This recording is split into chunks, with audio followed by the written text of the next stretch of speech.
boss has decided that we're going to be heading to Adelaide. And we're road tripping to Port Lincoln. So do you know what's over there?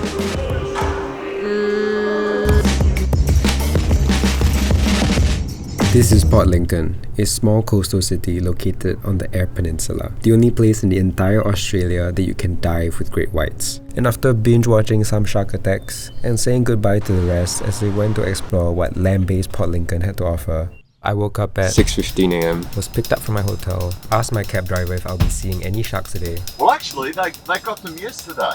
Was dropped off at the marina. I'm cold as fuck. Watched a quick Aussie sunrise while trying not to freeze, and soon we left the harbour.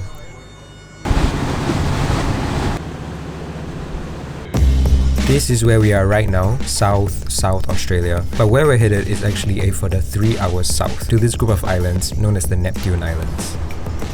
I'm feeling kind of terrified actually. It's insane, it's just this cage hanging off the back of a boat, and you hop in a cage and it just rocks around with the waves. And after changing into my wetsuit, it was my turn to finally jump into the water. To keep my buoyancy under control, I was given this weighted vest to prevent my body from bobbing up. Then I had the chance to see how they got the sharks close enough so that we could see them. Dead fish guts scattered to make an intriguing aroma near the cage, so that a curious great white makes an appearance. I clarified. That's the Oh. It takes a few minutes to get used to.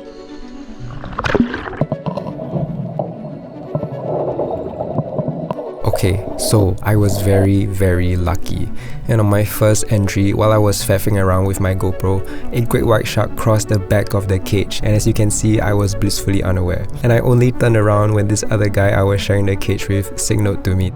But I did manage to capture this on our second encounter with the shark. Despite being underwater, I could hear this great white just from the sheer speed and power that it generated, chomping onto fish guts just an arm's length away from me.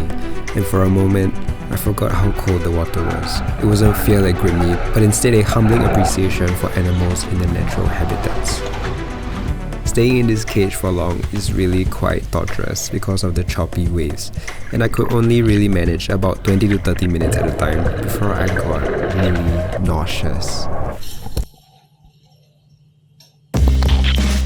If you are interested in trying this yourself, this is how it goes. It is a 3-hour boat ride out to the Neptune Islands. The boats are stabilized, but if you are easily seasick, consider motion sickness pills. Food and drinks are provided on board, and you'll be well taken care of throughout your entire charter. After a quick briefing, the burley is thrown into the water and then you can hop into the cage. Please do not forget that these are in fact wild animals in their natural habitats, so of course there's a chance that you may not see a great white shark at all. How many times before you saw your first shark? For me, yeah, I'm a bit unlucky, so 4 times this will be my first run. Yeah. Calypso Star Charters also has a no shark policy, meaning you can get a partial voucher refund if you don't manage to see a shark that day. While they aren't cuddly or reasonable creatures, they are far from the mindless killing machines that they're often portrayed to be. If you ever have the chance, go and see these incredible creatures up close.